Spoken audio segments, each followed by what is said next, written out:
Electronics engineering से मैं रामकृष्ण शर्मा एक बार फिर से आप लोगों के साथ उपस्थित हुआ हूं, जिसमें फिर से हम लोग डायोड न्यूमेरिकल्स उनके क्वेश्चन आंसर की बात करेंगे। पिछले पार्ट में depletion region, biasing of diode, है ना, और इसके अलावा डायोड करंट इक्वेशन और डायोड रेजिस्टेंसेस पर बात हो चुकी है। तो आप ये सोच रहे होंगे कि इस पार्ट में क्या है, तो मैं आपको ये क्लियर कर देना चाह रहा हूँ कि अभी भी हम लोग डायोड करंट इक्वेशन और डायोड रेजिस्टेंसेस पर ही न्यूमेरिकल करेंगे। बट अब जो हम बात करेंगे, अभी तक हमने जितने क्वेश्चन किए उसमें टेम्परेचर फिक्स था। ये कहा जा रहा था, जैसे किसी क्वेश्चन में दे दिया कि टेम्परेचर 36 डिग्री सेल्सियस है, उसी पर सारे कैलकुलेशन हुए। लेकिन अब हम उन तरह के न्यूमेरिकल्स को करेंगे जिसमें टेम्परेचर वेरी होगा। मतलब जो टेम्परेचर है हमारा, उसमें कोई कंडीशन दे दिया 25 डिग्री सेल्सियस पर, और जो डायोड करंट है उसको पूछ रहे हैं मान लो 34 डिग्री सेल्सियस पर। इस तरह की बात करेंगे। तो उसके पहले हमें यह भी जानना जरूरी है कि टेम्परेचर वेरिएशन में क्या क्या चीजें बदल जाती हैं, है ना। और हमें पता भी है कि जब हमारा टेम्परेचर बदलता है तो एक तो हमें यह पता है डायोड करंट इक्वेशन में जो VT यूज होता है उसकी वैल्यू होती है T in kelvin divided by 11600। तो अगर टेम्परेचर एक पॉइंट से दूसरे पॉइंट पर बदल रहा है, इट इज वेल ऑब्वियस कि यहाँ पर जो हमारा VT है उसकी वैल्यू भी बदल जाएगी। दूसरा, हमारा जो टेम्परेचर है उससे हमारा नी वोल्टेज बदल जाता है, VK की वैल्यू। हालांकि डायोड करंट इक्वेशन में VK यूज नहीं होता, बट जहां पे VK हमारा यूज हो रहा होगा उसके लिए हमें VK का भी एनालिसिस देख लेना पड़ेगा। और तीसरी जो चीज है वो हमारा है रिवर्स सैचुरेशन करंट I0, जो डायोड करंट इक्वेशन में सीधे मल्टीप्लाई होता है ना। और ये वैल्यू हमारी टेम्परेचर के साथ वेरी होती है। तो ऑब्वियस सी बात है, अगर 25 से 34 डिग्री सेल्सियस पर आ रहे हैं तो I0 की वैल्यू बदल जाएगी। तो VT और I0 ये दोनों ये बता रहे हैं कि अगर टेम्परेचर बदलेगा तो I की वैल्यू भी बदल जाएगी।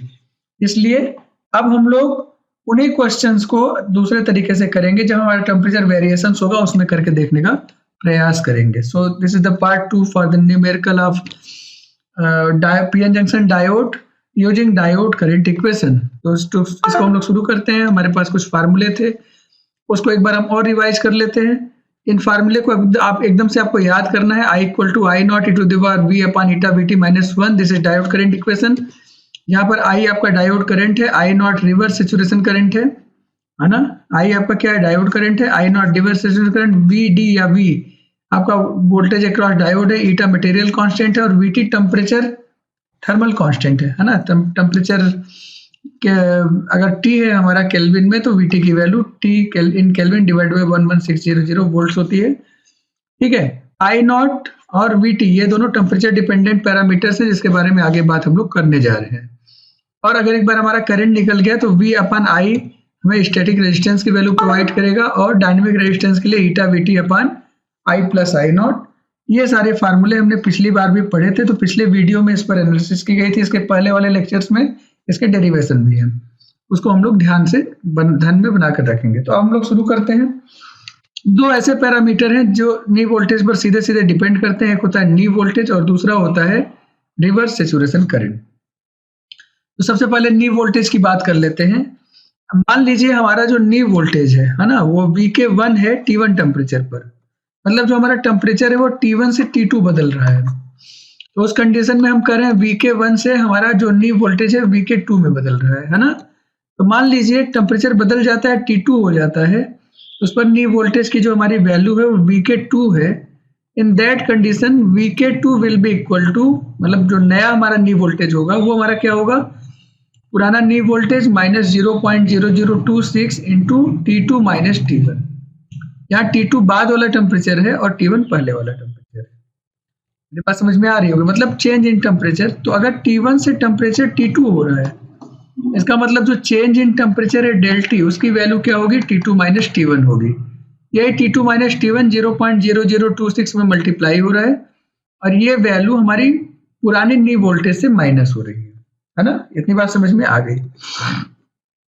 जैसे क्वेश्चन है, calculate knee voltage of a silicon diode at 36 degree Celsius if it is 0.53 volt at 27 degree Celsius. मतलब जो गिवन डेटा है वो 1 है।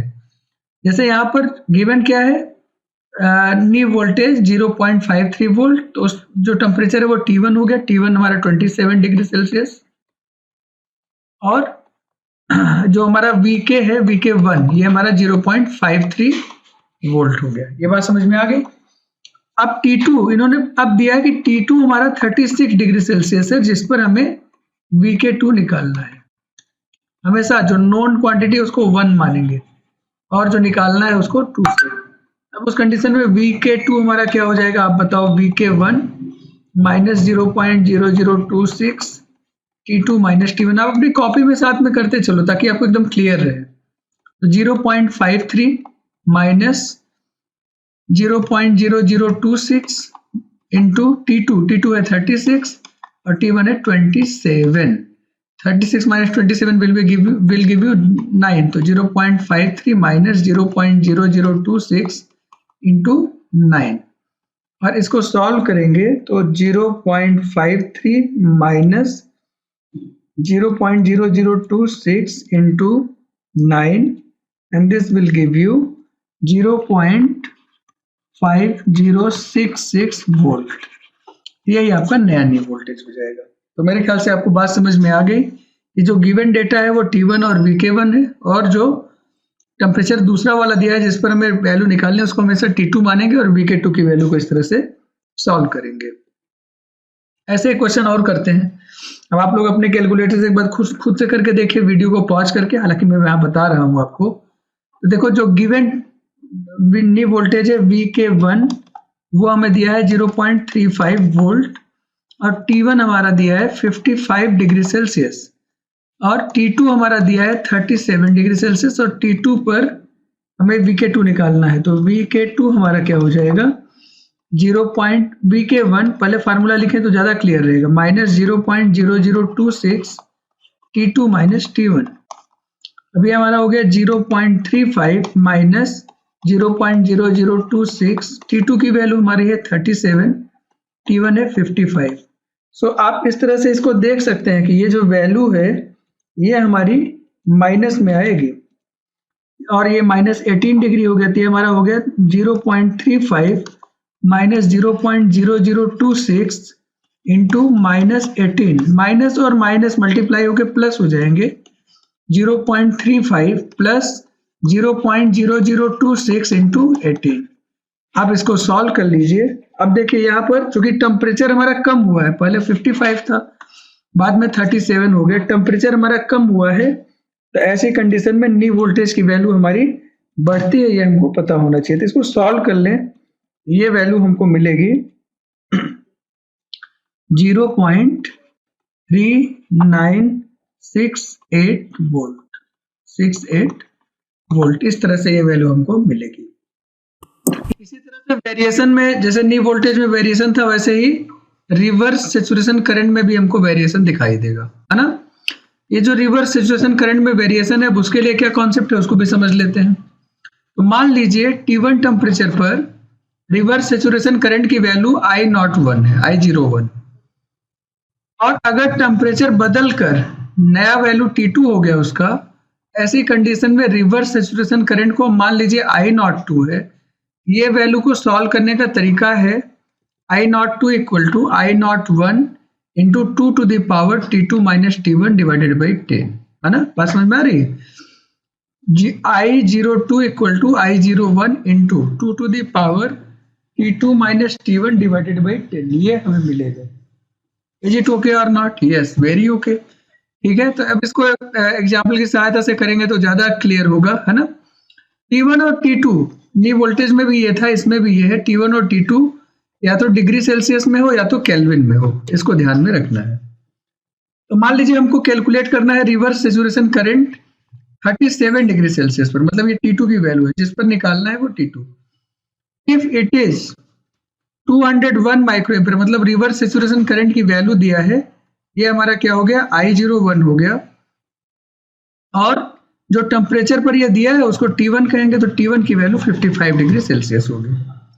अब हमें कैलकुलेट क्या करना है, I02 कैलकुलेट करना है। इसका फार्मूला क्या है, I01 into 2 to the power T2 minus T1 divided by 10। I naught 1 है 210 माइक्रो एम्पियर, तो माइक्रो में रहने दीजिए, into 2 to the power T2 minus T1। तो T2 हमारा था 37, T1 हमारा है 55, है ना, पहला टेम्परेचर 55 डिवाइडेड बाई 10।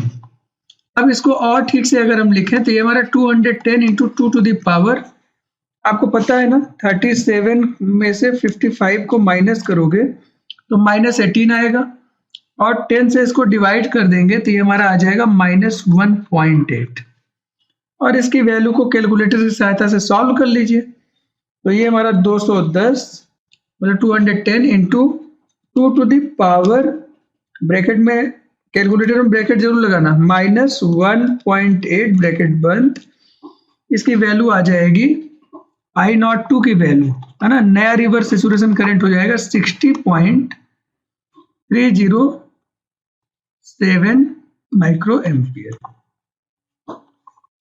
ये बात समझ में आ गई? क्लियर है? नहीं क्लियर है? तो इस तरह से हमको यह समझ में आ रहा है कि हमारा जो रिवर्स सैचुरेशन करंट था 55 डिग्री सेल्सियस पर 210 माइक्रो एम्पियर था, अब उसकी वैल्यू चूंकि टेम्परेचर कम हुआ है तो रिवर्स सैचुरेशन करंट की वैल्यू भी क्या हो गई है? डिक्रीज हो गई है। और चूंकि यही रिवर्स सैचुरेशन करंट आपको क्वेश्चन में आगे यूज होता है आई कैलकुलेट करने में, तो ये वैल्यू कम हो गई तो टोटल करंट भी हमारी क्या हो जाती है? डिक्रीज हो जाती है। इसी तरह से एक और क्वेश्चन करने का प्रयास करते हैं। तो मान लीजिए अभी भी 37 डिग्री सेल्सियस पर ही पूछ रहे हैं, मतलब T2 यही है, लेकिन T1 अब कम हो गया है ना। तो जो I01 दिया है वो T1 पर दिया है, T1 मतलब 25 डिग्री सेल्सियस पर दिया है। तो T2 माइनस T1 की वैल्यू क्या हो जाएगी? इसको सॉल्व करो तो T2 हमारा है 37, T1 25 दैट इज 12, है ना, ये हमारा है T2 माइनस T1 की वैल्यू। तो चलो I02 अगर हमें निकालना है, this will be I01 into 2 to the power T2 minus T1 divided by 10। I01 है 210 micro ampere, 2 power 12 by 10, T2 minus T1 की वैल्यू 12, मतलब इसको और ठीक से लिखें 2 पावर 1.2। इसको सॉल्व करेंगे तब फिर से कैलकुलेटर यूज करें, 210 मल्टीप्लाइड बाई 2 पावर 1.2। अब चूंकि यह माइनस है ना, इसलिए आपको नॉर्मली पावर ब्रैकेट लगाने की जरूरत नहीं पड़ेगी। तो इसकी वैल्यू आ रही है 482.453 माइक्रो एम्पियर। तो ये नई वैल्यू हमारी हो जाएगी। चूंकि टेम्परेचर यहाँ बढ़ा है इसलिए जो हमारी वैल्यू मिल रही है रिवर्स सैचुरेशन करंट की, वो भी क्या हो रही है? बढ़ के मिल रही है। तब diode current equation based temperature variations को भी समझ लेते हैं कि टेम्परेचर वेरिएशन होगा तो डायोड करंट इक्वेशन के ऊपर क्या इफेक्ट पड़ेगा, या जो हमारा डायोड है उसकी करंट को हम किस तरह से मेजर करेंगे। अब ये भी हमें समझने वाली बात थोड़ी दिखाई दे रही है। तो एक जर्मेनियम डायोड है, क्वेश्चन के अकॉर्डिंग ध्यान से देखेंगे। क्वेश्चन के अकॉर्डिंग ये कह रहे हैं कि एक जर्मेनियम डायोड है, मतलब आप बताओ ईटा की वैल्यू क्या होगी? 1, क्योंकि ये जर्मेनियम डायोड है। सिलिकॉन होता तो 2 लिख देते। फॉरवर्ड वोल्टेज दिया है, मतलब V की वैल्यू हमें पता है 0.3 वोल्ट। फिर कह रहे हैं करंट हमको निकालनी है 40 डिग्री सेल्सियस पर, जिस पर हमको निकालना है वो हमेशा T2 होगा, ये याद रखो। इसी पर हमें सारे कैलकुलेशन करने हैं। लेकिन रिवर्स सैचुरेशन करंट I0 दिया है 27 पर, मतलब ये I01 है। I01 इक्वल टू दिया है 34 micro ampere at T1 equal to 27 degree Celsius. मेरे ख्याल से एकदम क्लियर है, कॉन्सेप्ट समझ में आ रहा है। अब जब भी हम कोई कैलकुलेशन करते हैं तो उसमें हमें क्या क्या चीजों की जरूरत होती है, तो हम करंट इक्वेशन को लिख लें तो हमें चीजें क्लियर हो जाएंगी। तो I equal to I0 e to the power V upon eta VT minus 1। एक तो हमें VT चाहिए, ईटा चाहिए और VT चाहिए। तो ईटा दिया हुआ है, VT चाहिए, तो T जो T2 है जिस पर हमें करंट निकालना है वहीं पर तो VT यूज करेंगे, और करंट निकालना है 40 डिग्री सेल्सियस पर, तो उस पर VT हम कैलकुलेट कर लेंगे, मतलब वो एक तरह से गिवन है। V की वैल्यू भी दिया हुआ है और I0 की वैल्यू 27 डिग्री सेल्सियस पर दिया है, जबकि करंट कहाँ पूछ रहा है?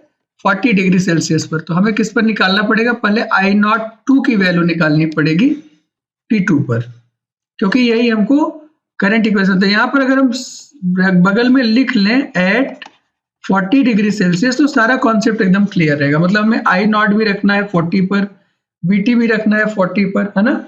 ये दो सारी वैल्यूज हमें 40 पर कैलकुलेट करनी है। तो सबसे पहले आई नॉट की वैल्यू 40 पर निकालें, तो I naught two equal to हो जाएगा I naught two 1 into 2 to the power T2 minus T1 divided by 10। I naught 1 की value 34 into 2 to the power T2 minus T1, मतलब 40 माइनस 27 डिवाइडेड बाई 10। और इसको solve कर लेंगे calculator की सहायता से, तो ये हमारा हो जाएगा 34 इंटू 2 टू द पावर, और इसको सॉल्व करेंगे तो 40 माइनस 27 13, ये हमारा 2 पावर 1.3 हो गया। और इसको सॉल्व किया तो ये हमें मिल गया 83.72 माइक्रो एम्पियर, ये हमको मिला। तो आई जो हमें आई नॉट की वैल्यू एक्चुअली में करंट इक्वेशन में रखनी है वो ये है, ये हमको मिल गई। और दूसरी चीज हमको निकालनी पड़ेगी वीटी। तो वीटी क्या होता है, टी इन केल्विन। तो टी हमारा 40 है, तो 40 प्लस 273 एंड डिवाइडेड बाई 11600, इसको सॉल्व करेंगे तो 40 प्लस 273 इक्वल टू 313 आया, और डिवाइडेड बाई 11600, ये हमें मिलेगा 0.02698। 5 अंकों में हम लेने के लिए बोला है ना, तो इसको यहाँ पुट कर देंगे।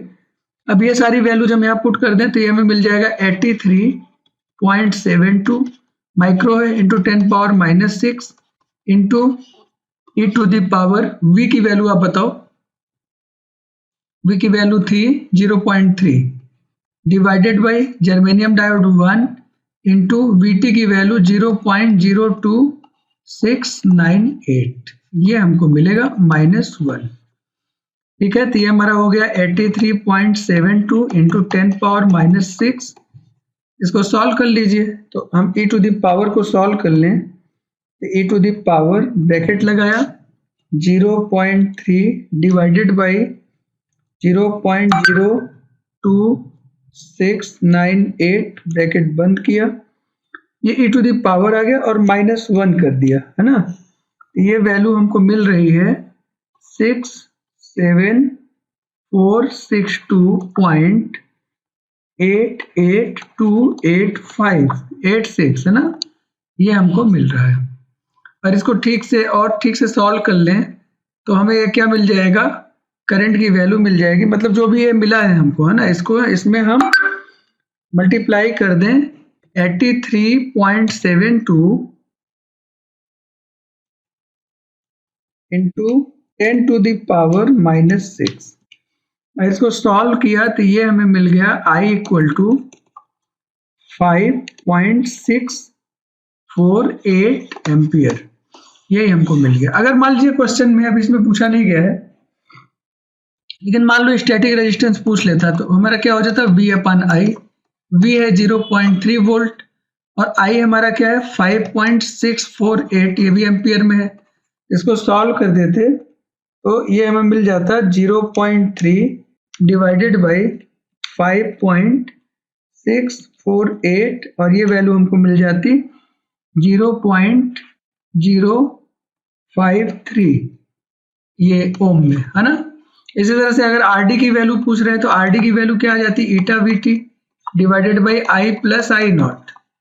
ठीक है, तो ईटा हमारा है 1, वीटी 0.02698 डिवाइडेड बाई आई हमारा एम्पियर में आया ही 5.648 और आई नॉट हमारा जो है वो 83.72 माइक्रो एम्पियर, मतलब ये आपका आ जाएगा 0.000083, ये हमको मिलेगा।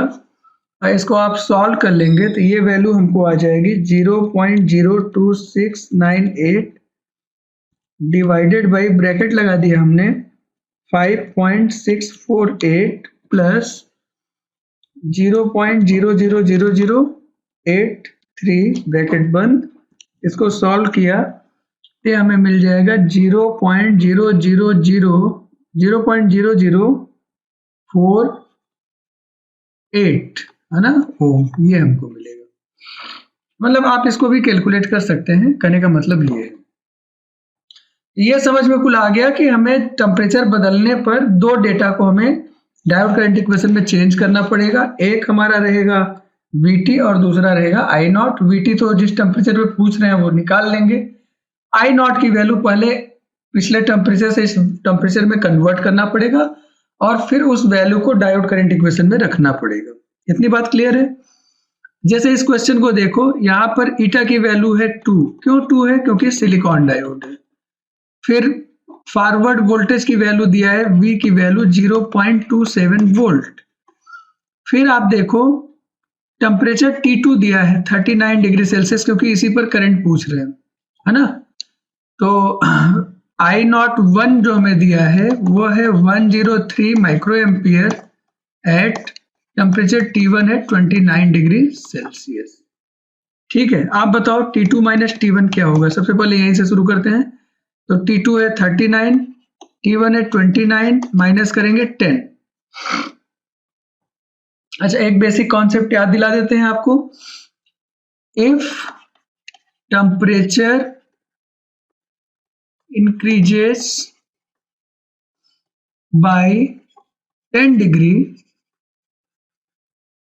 ठीक है, रिवर्स सैचुरेशन करंट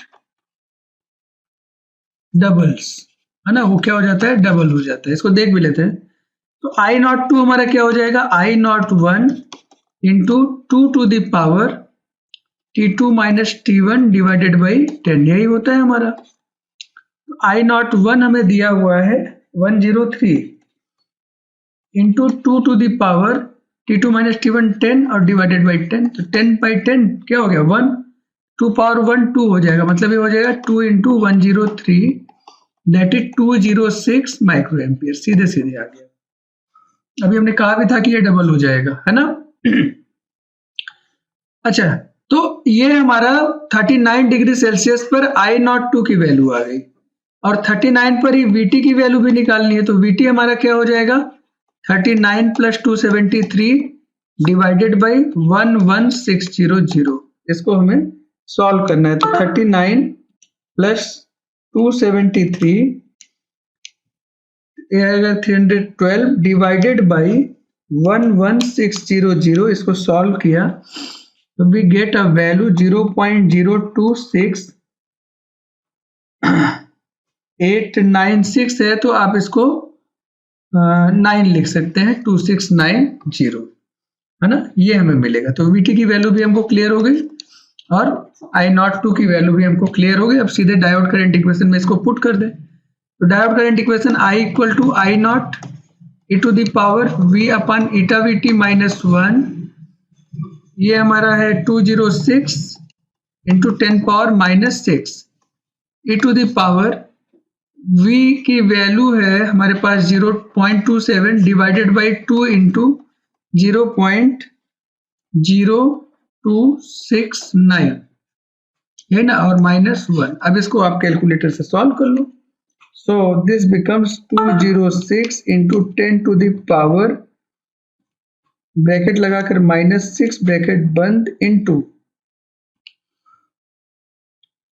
अब ब्रैकेट लगाया E exponential E to the power में 0.27, मतलब में दो ब्रैकेट ओपन हो गए, तीसरा ओपन होने जा रहा है।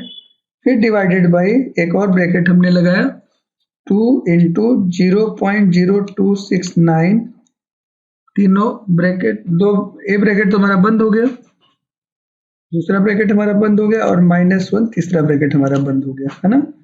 ये वैल्यू हमको मिल रही है 0.0309।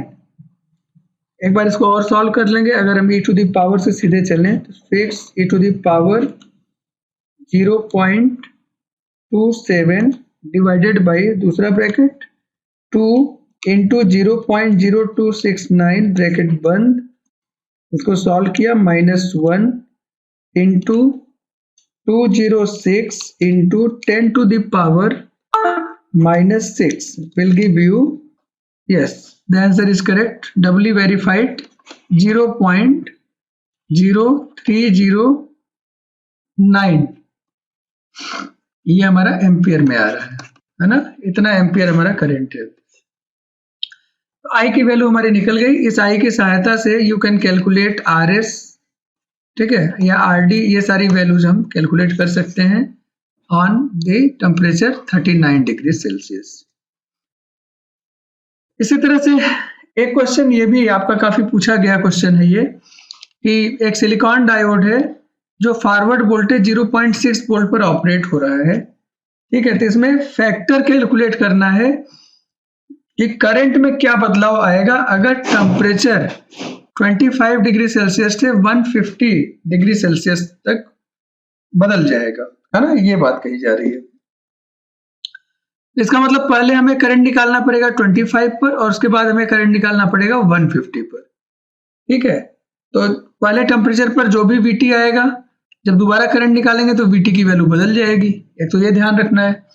और पहले टेम्परेचर पर जो आई रिवर्स सैचुरेशन करंट हम यूज करेंगे, अगले टेम्परेचर पर वो रिवर्स सैचुरेशन करंट की वैल्यू भी बदल जाएगी, है कि नहीं। तो चलो हम लोग शुरू करते हैं। तो सिलिकॉन डायोड है, मतलब ईटा की वैल्यू दिया है 2, V की वैल्यू दे दिया है 0.6 वोल्ट, है ना।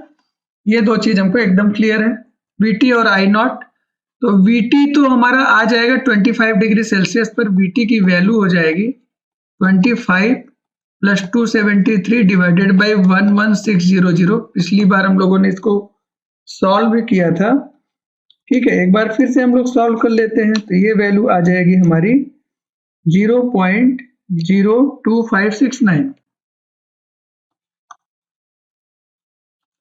वोल्ट, है ना, ये हमें मिल रहा है। अच्छा, अब मान लीजिए, चूंकि रिवर्स सैचुरेशन करंट दिया नहीं है कहीं, तो मान लीजिए let reverse saturation current be I naught 25 degree Celsius पर, एट 25 डिग्री सेल्सियस, इस पर दिया हुआ है। अब हमें आई नॉट निकालना है, तो आई निकालना है हमको। तो आई की वैल्यू 25 पर मान लीजिए I25 है, इसका नाम दे दिया हमने, जो डायोड करंट है वो I25 है। इसकी वैल्यू हमारी हो जाएगी I naught e to the power V 0.6 है अपन ईटा 2 इंटू VT 0.02569 और -1। Can we solve this? I naught छोड़ के बाकी इतना हम सॉल्व करके I नॉट में मल्टीप्लाई कर दें। Shall get e to the power bracket में 0.6 divided by again bracket 2 into 0.02569 bracket दो बार बंद हो गया, ये वैल्यू हमें मिल गई और इसमें -1 हमने कर दिया। सो दिस वैल्यू इज 117911.205, ये पॉइंट यहाँ पर है 205, और आगे हम कर रहे हैं ये दिस इज I नॉट, क्योंकि I नॉट हमारा यहाँ मल्टीप्लाई हो रहा है। ये हमारा हो गया I एट 25 डिग्री सेल्सियस, इसको हमने कहा दिस इज इक्वेशन 1, ठीक है। इतना एकदम रिमेंबर रखें, याद रखें। अब हम लोग इसी करंट को, अब डायोड करंट को ही निकालेंगे, लेकिन यहाँ पर टेम्परेचर बदल गया। तो ईटा की वैल्यू तो हमारा 2 ही है सिलिकॉन डायोड के लिए, V की वैल्यू अभी भी 0.6 है, लेकिन VT हमारा हो जाएगा 150 plus 273 divided by 11600। Can we solve this? Yes, 150 plus 273 equal किया, जो भी आया 423 आया, इसको डिवाइड किया 11600 और इसकी वैल्यू हमें मिल गई है 0.03647। Now this is the new value, ये VT की वैल्यू है। इसको हमें करंट इक्वेशन में, डायोड करंट इक्वेशन में रखना है। एक और चीज हमको निकालनी पड़ेगी। अभी जो I नॉट है वो तो 25 डिग्री सेल्सियस पर है, मतलब ये T1 हो गया और ये हमारा I नॉट 1 हो गया I नॉट। तो और T2 जो टेम्परेचर है वो, अब नया टेम्परेचर हमारा है 150 डिग्री, मतलब ये हमारा T2 हो जाएगा। तो I नॉट 2 की वैल्यू हम निकालेंगे कैसे? दैट इज I नॉट 1 जिसकी वैल्यू I नॉट है into 2 to the power T2 150 minus T1 25 divided by 10। तो अब इसको सॉल्व करें तो ये हमारा हो जाएगा I not into 2 to the power 125 divided by 10 और ये हो जाएगा 12.5। तो 2 पावर 12.5 इसको सॉल्व करेंगे, ये वैल्यू हमारी मिल रही है 5792.6187 कर दो इसको, है ना, ये इंटू आई नॉट। अब ये हमारा आई नॉट 2 की वैल्यू है, इतनी वैल्यू हमको डायोड करंट इक्वेशन में यूज करना पड़ेगा। मतलब VT भी नया हमको मिल गया और रिवर्स सैचुरेशन करंट भी हमको नया मिल गया। अब आई किस पर निकाल रहे हैं, 150 पर।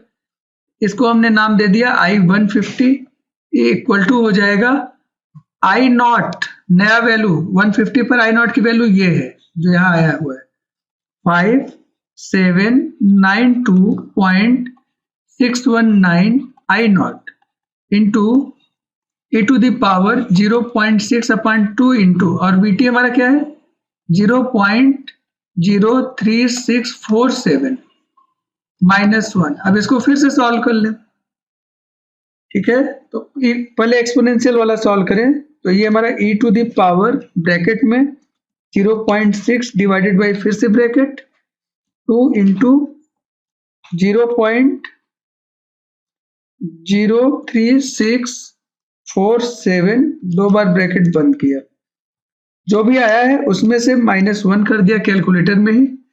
यहाँ की वैल्यू हमको मिल गई है 3735.628, जो मैं बोल रहा हूँ वेरीफाई कर लीजिएगा आप लोग। और इसको मल्टीप्लाई करेंगे ये आई नॉट के साथ, यहाँ पर जो ये फैक्टर है, यहाँ पर जो भी कुछ आया उसके साथ इसको क्या करेंगे, मल्टीप्लाई करेंगे इंटू 5792.619।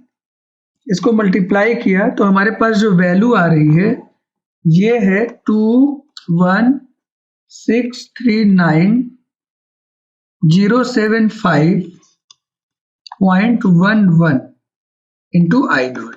ये हमारा इक्वेशन 2 हो गया। अब इन्होंने पूछा है कि किस फैक्टर से या कितना फैक्टर से ये करंट हमारा मल्टीप्लाई हो जा रहा है टेम्परेचर बदलने पर। तो दोनों करंट को आप नोट कर लो। I 150 की वैल्यू अभी अभी हम लोगों ने नोट किया है, ठीक है। ये हमारा है 21639.075.11 आई नॉट, ये क्वेश्चन 2 था। और I 25 की वैल्यू है 1179.11.205 आई नॉट, ये हमारा इक्वेशन 1 है। तो ये सेकंड वाला है ना, दूसरा करंट है, तो दूसरे करंट से पहले को डिवाइड कर दीजिए। तो कितने फैक्टर से ये बढ़ रहा है हमारा, कह देंगे हम 150 अपॉन I 25। ये हमारा हो गया 21639.075.11 I naught divided by 1179111.205 I naught. तो आई नॉट से आई नॉट कैंसिल हो गया, इसको डिवाइड कर दीजिए तो ये हमारा हो जाएगा 1179111.205। इससे डिवाइड कर दिया हमने, ये हमको मिलेगा 183.52, ठीक है। So current increases by 183.52 times, ठीक है, when temperature changes from 25 degree Celsius to 150 degree Celsius. ये हमारा आंसर हो जाएगा, ऐसा आंसर लिखिएगा, है ना। तो इस तरह से हम इसको सॉल्व कर सकते हैं। मेरे ख्याल से यहाँ तक आपको कोई समस्या नहीं आनी चाहिए। एक लास्ट क्वेश्चन हम लोग करते हैं डिफ्यूजन कैपेसिटेंस पर। कैपेसिटेंस अभी एक ट्यूब में सिलेबस का पार्ट बीच बीच में रहता है, बीच बीच में हट जाता है, तो कभी रहता है कभी नहीं रहता है। ठीक है, तो currently in 2023 syllabus it is not available in this syllabus, but इसके क्वेश्चंस बाकी यूनिवर्सिटीज में भी हैं तो बच्चों को आना चाहिए करना, है ना। So this is the last question. ठीक है, तो आप समझिए इसमें क्या क्या दिया है। इसमें पूछा ये गया है कि डिफ्यूजन कैपेसिटेंस निकालना है। ठीक है, तो डिफ्यूजन कैपेसिटेंस का पहले हम फार्मूला देख लें। तो हम लोगों ने जो डिराइव किया था 2 लेक्चर पहले, है ना, उस वीडियो को आप देखिएगा। CD की वैल्यू आई है टाउ आई अपन ईटा VT। तो जो गिवन पैरामीटर से पहले हम उनको इकट्ठा कर लें, इन सब में क्या क्या गिवन है। तो क्वेश्चन को पढ़ते हैं। जर्मेनियम डायोड, ईटा की वैल्यू दिया है। अब ईटा क्यों चाहिए? क्योंकि हमें आई निकालना पड़ेगा, आई, है ना, डायोड करंट। सो ईटा की वैल्यू हमारी 1 है because this is germanium diode, is used in rectifier circuit and is operating at a temperature 25 degree Celsius. T दिया है 25 डिग्री सेल्सियस, मतलब VT की वैल्यू निकल जाएगी 25 प्लस 273 अपन 11600, और इसको सॉल्व करेंगे 0.02569, है ना, ये वोल्ट। अभी आप सॉल्व करके देख लीजिएगा, ये पहले का सॉल्व किया हुआ है, पिछले क्वेश्चंस में ये यूज हुआ था।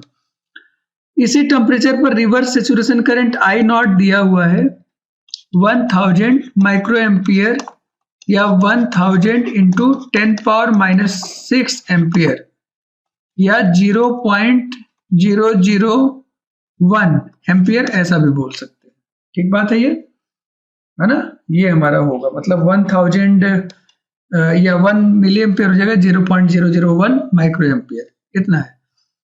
तो डिफ्यूजन कैपेसिटेंस पूछ रहे हैं। अगर V की वैल्यू इन्होंने कहा, V की वैल्यू गिवन है 0.2 वोल्ट और मीन कैरियर लाइफ टाइम दिया है टाउ।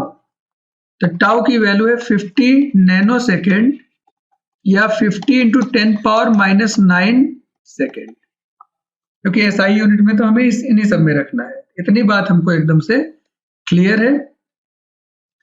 एक तो हमें आई निकालना पड़ेगा, ईटा हमको पता है, VT हमको पता हो गया है, ठीक है, और टाउ हमको पता है। आई हम पहले कैलकुलेट कर लें। तो so coming to the calculation of I, I हमारा होता है I naught e to the power V upon eta VT minus 1।